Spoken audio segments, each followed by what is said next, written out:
Let's listen to a story. This story is about a mother and her daughter. The mother and her little daughter were in the kitchen. The mother was preparing something. She wanted some milk. She asked her daughter to go to the refrigerator and bring the milk bottle.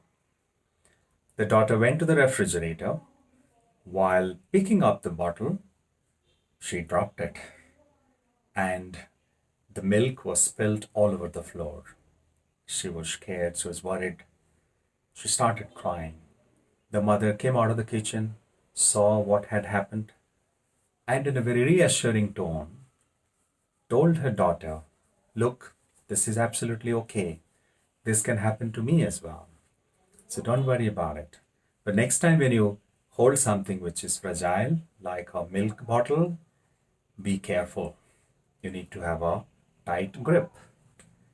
And now that the milk has been spilled all over the floor, you should clean the floor. But baby, you don't know how to clean the floor properly. You haven't done this before. So let me help you this time. Let both of us do this together." The daughter felt better and she felt much more reassured. And now she was very eager to work with her to clean the floor. The mother and daughter worked together to clean the floor in a few minutes, and the floor was shining again. Now let's listen to another story. This story is about a father and his son. The father, once while going out of his home, saw his younger son crying. He was little uh, anxious, inquisitive to know what happened. He asked his son, "Son, what happened?" His younger son, who was crying, said, "Papa, my elder brother has taken away my toy. I was playing with that. I need it." The father looked at his son and asked him, "Who does the toy belong to?" The younger son said, "Papa, the toy belongs to me." And then the father asked him again, "Who does your elder brother belong to?" The boy said, "Papa, my brother belongs to me." The father smiled and looked at his son and said, "If both belong to you, then why are you crying?" These are two powerful stories about parenting. These are two powerful stories about child's education at home. In our life, every day, every hour, every moment, we receive impulses from our environment, from our surroundings, from others in our environment. If a mosquito bites your left hand, your right hand goes to drive it away. So the mosquito bite is a stimulus that we receive, and we respond to that by trying to drive away the mosquito so that it can't give us pain. Stimulus and response. This is fundamental to learning process.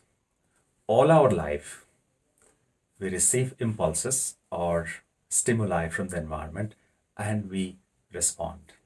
And our brain records millions of such experiences. Now, how does a child learn? The child learns exactly the same way. Right from his infancy, the child starts receiving impulses from his environment. Now, the child's brain is like a clean slate. It has no past experience. While an adult has many past experiences, but a child doesn't have any such experience. It's just a clean slate. The brain is a clean slate. The mother and the father are the programmers. They can write a program on that slate. Possibly they can draw a picture on that slate. Or they can write garbage. Fill that slate, clean slate with garbage. It's there in the hands of the parents. By the time the child grows up and goes to the school, it's already late because the clean slate has already been filled by the parents. Parents can determine the destiny of the child. So the parents actually can expose the child to different kinds of impulses, both positive and negative, and help the child learn how to respond to different impulses or stimuli efficiently through activities, tasks, exercises, etc. The parents can expose the child to different types of impulses and also help the child learn how to respond to those impulses. In the first story, the spilt milk was the stimulus, and the little girl did not know how to respond. Then the mother stepped in to help her learn how to respond to a situation like this, to a crisis situation like this. In the process, she made her feel confident, reassured. She made her learn how to become careful. And she also helped her learn how to take responsibility by helping her clean the floor. In the second story, you saw how the father helped the child respond to a situation. In the process, by being actively engaged in a conversation with his son and by asking him some thought provoking questions, the father also taught his son the values of love, compassion, sharing, belongingness, etc. In both examples, we saw the important role parents can play in helping their child learn how to respond to stimuli or impulses from their environment. That's what they're going to receive all their life.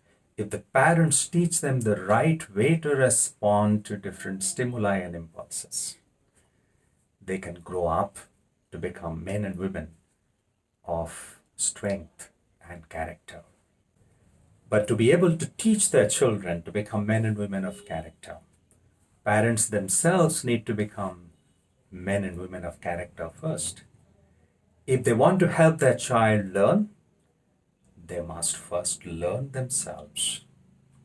Otherwise, a little bit of carelessness on their part, a small mistake, can negatively impact the future of their child.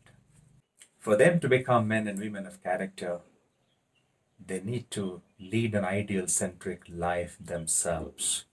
Unless they lead an ideal centric life themselves, they cannot imbibe those positive values, beliefs, habits in the character of their children, in the personality of their children. And the journey to an ideal centric life begins by having a living ideal at the center of one's life.